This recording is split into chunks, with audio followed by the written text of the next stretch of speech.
America, Israel અને Iran યુદ્ધના કારણે સ્ટ્રેટ ઓફ હોર્મુઝ પ્રભાવિત થવાથી વિશ્વભરમાં ઊર્જા સંકટ પછી હવે ઇન્ટરનેટ ઠપ થવાનો ખતરો છે. તેનું કારણ એ છે કે હોર્મુઝ રૂટ પરથી માત્ર વિશ્વનું 20% ક્રૂડ ઓઇલ અને 25% એલએનજી પસાર થતું નથી, પરંતુ આ રૂટની નીચે ઇન્ટરનેટ કેબલ્સ પણ બિછાવેલા છે.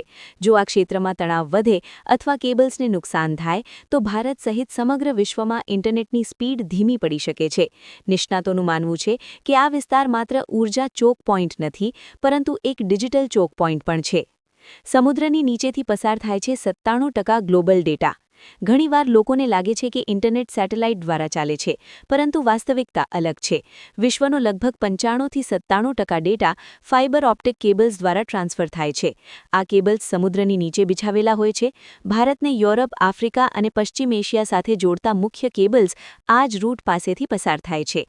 તેમાં SEMEWE, AAE1 અને EIG જેવી મોટી કેબલ સિસ્ટમ્સ શામેલ છે.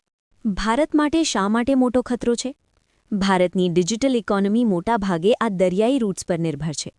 ભારતનો મોટાભાગનો ઇન્ટરનેશનલ ઇન્ટરનેટ બેન્ડવિડ્થ અરબી સમુદ્ર અને ખાડી ક્ષેત્રમાંથી પસાર થાય છે. લેટન્સી વધી જશે. જો કેબલને નુકસાન થાય છે તો ટ્રાફિકને લાંબા પેસિફિક રૂટ પર ડાયવર્ટ કરવો પડશે. તેનાથી લેટન્સી એટલે કે ડેટા ટ્રાવેલ ટાઈમ વધી જશે. ઇન્ટરનેટ ધીમું થશે. યુટ્યુબ, ઇન્સ્ટાગ્રામ જેવા પ્લેટફોર્મ્સ પર બફરિંગ વધી જશે. વિડિયો કોલ અને ક્લાઉડ સર્વિસમાં પણ મુશ્કેલીઓ આવી શકે છે. 23.48 લાખ કરોડના આઈટી સેક્ટર પર અસર. ભારતનું આઈટી અને આઉટસોર્સિંગ સેક્ટર લગભગ $250 બિલિયન એટલે કે 23.48 લાખ કરોડનું છે. અમેરિકી અને યુરોપિયન ક્લાયન્ટ્સ સાથે રિયલ ટાઈમ કનેક્ટિવિટી આ જ લો લેટન્સી નેટવર્ક પર આધારિત છે. કેબલ કપાવાની સ્થિતિમાં કંપનીઓને ભારે નુકસાન થઈ શકે છે, જેનાથી સર્વિસ એગ્રીમેન્ટ્સ એટલે કે SLA તૂટવાનો અને પેનલ્ટી લાગવાનો ભય છે. આ ઉપરાંત ખાડી દેશોમાંથી આવતી રેમિટન્સ એટલે કે પૈસા મોકલવા અને સ્વિફ્ટ જેવા બેન્કિંગ ટ્રાન્ઝેક્શન પણ ધીમા પડી શકે છે. શું ઇન્ટરનેટ સંપૂર્ણપણે બંધ થઈ જશે? ઇન્ટરનેટની ડિઝાઇન એવી રીતે બનાવવામાં આવી છે કે એક રસ્તો બંધ થવા પર ટ્રાફિક બીજા રસ્તે એટલે કે રીરૂટિંગ પર જતો રહે છે. તેથી ટોટલ બ્લેકઆઉટ એટલે કે સંપૂર્ણપણે ઇન્ટરનેટ બંધ થવાની સંભાવના ઓછી છે.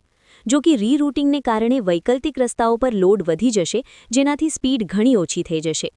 શેરબજાર અને હાઈ ફ્રીક્વન્સી ટ્રેડિંગ જેવા સેક્ટર્સ જ્યાં મિલીસેકન્ડનું મહત્વ હોય છે, ત્યાં મોટું નાણાકીય જોખમ ઊભું થઈ શકે છે.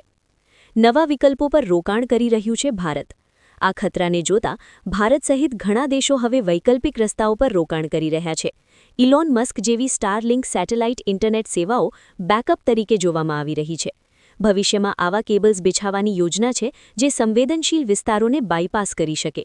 હાલમાં હોર્મુઝમાં વધતો તણાવ ઓઇલની કિંમતો કરતાં ડિજિટલ દુનિયાની ચિંતા વધુ વધારી રહ્યો છે.